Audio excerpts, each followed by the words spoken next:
ना बोलले होते की तुम्ही माझं मत काही मला मत दिलं म्हणजे मला काही विकत घेतली नाही, मी का तुमचं सालगडी आहे का, असं ते बोलले अजितदादा.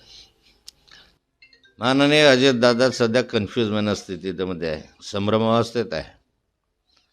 त्यामुळे त्यांनी ची अस्वस्थता वेगवेगळ्या शब्दाबद्दल बाहेर येते आहे.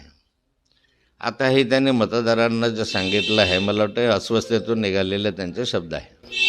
व तर ते संजय गायकवाड पण त्यांचे शिंदे गटाचे जे आमदार आहेत ते पण मतदारांवरून बोलले आहेत की मतदार हे यांच्यापेक्षा वेश्या बरं, असं घाणेरडं वक्तव्य तर संजय गायकवाडांनी केलं आहे शिवसेनेच्या.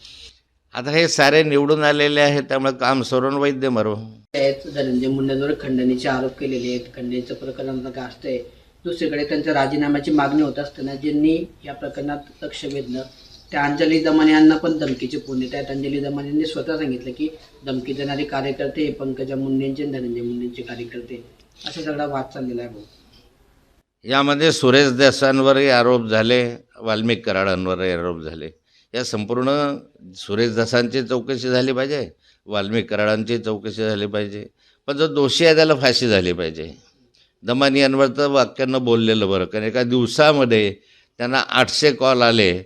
तर जे कॉल आले ते कॉल रेकॉर्ड त्यांनी मंत्री महोदयांकडे द्यावं, मुख्यमंत्र्यांकडे द्यावं आणि त्याची पूर्ण तपासणी करावी. सोपं असतं, कॉल रेकॉर्ड आल्यानंतर कोणी कॉल केले सोपं असतं. त्यामुळे त्याची तपासणी करण्यासाठी मुख्यमंत्र्यांकडे त्यांनी पत्र दिलं तर त्याची चौकशी होईल. हो, काय सांगणार आहे, यंदाच्या सरकारला बहुमत मिळालं मात्र मंत्रिमंडळ खातेवाटपाला उशीर झाला, त्याच्यानंतर मंत्रिमंडळ विस्ताराला उशीर झाला, आता अद्यापही महिना उलटण्यात आला खातेवाटप जाहीर होऊन पण पालकमंत्री डिक्लेअर झालेले नाही. निवडणुकांचे निकाल लागून जवळपास आता 3 आठवडे होऊन गेले, 1 महिना होत आला जवळपास. आणि एवढ्या कालखंडामध्ये स्पष्ट बहुमत मिळूनसुद्धा मुख्यमंत्री उपमुख्यमंत्री झाले. नंतर खूप दिवसानंतर मंत्रिमंडळ आलं, मंत्रिमंडळाचा विस्तार झाला. नंतर काही दिवसानंतर खातेवाटप झालं. आता खातेवाटप झाल्यानंतरही अनेकांनी पदभार घेतला नाही, त्याबरोबर आता पालकमंत्री नाही, त्यामुळे आता DPDC नाही, तर जिल्ह्यामध्ये कोणत्याही समित्या ज्या असतात तालुका स्तरावर जिल्हा स्तरावर त्या समित्या नाही. म्हणजे मला वाटतं 5 वर्ष याच्यामध्येच जातील की आता या समित्या होणार नाहीत किंवा वेळच मिळणार नाही.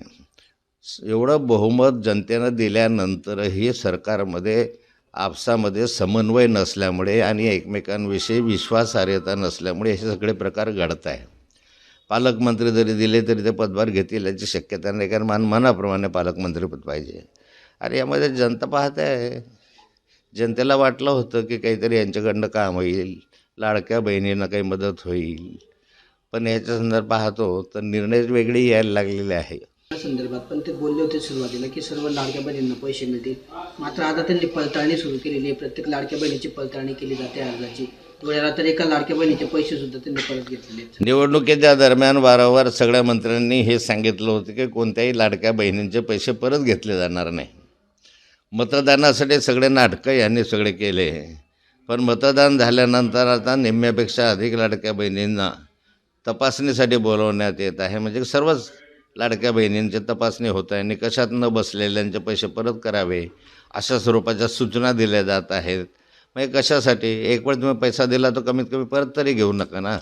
जो शब्द तुम्ही दिला होता की कोणत्याही लाडक्या बहिणीकडून आम्ही पैसे परत घेणार नाही, तो शब्दाचं पालन करा. ABP माझा, उघडा डोळे बघा नीट.